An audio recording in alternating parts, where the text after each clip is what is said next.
Oh boy, it's time for another Pachinko game from Sea Dream, aka Coconuts Japan. Although this is the start of a whole new series of Pachinko games, completely distinct from their line of Pachinko games. And by distinct I mean play exactly the same. Pachinko was Japan's national gambling addiction, and it's been supplanted by slot machines that still retain some of the Pachinko quality.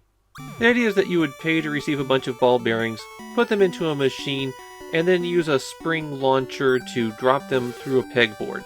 Hit some targets and more ball bearings come out. There's something very special about the release of Pachinko Daisakusen. It wasn't the only thing that Coconuts released that day. Right alongside the game, they released a special Pachinko controller for the Famicom. For 5,800 yen, you could get this big boy. And while it has the standard buttons for a Famicom controller on it, it also has a spring-loaded analog dial. And it's basically the same thing that you would use to control a real Pachinko machine. As you start Pachinko Daisakusen, the very first thing it does is prompt you if you want to use the Pachinko controller. And that is the default option. From this point on, all of the Pachinko games from Coconuts will support the controller. So I'll be breaking it out quite a bit. There's a plot to Pachinko Daisakusen.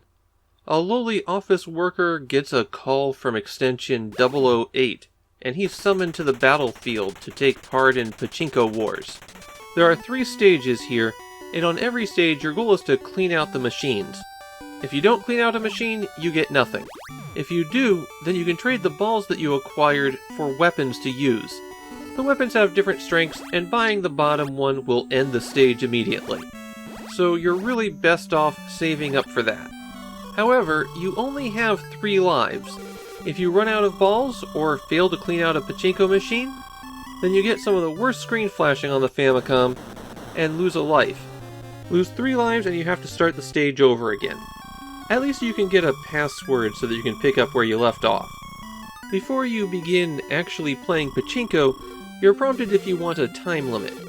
And with that enabled, once you clean out half the balls in the machine, then it starts a 10-minute countdown. Fail to get the other half of the balls out of the machine in that time, and you lose a life.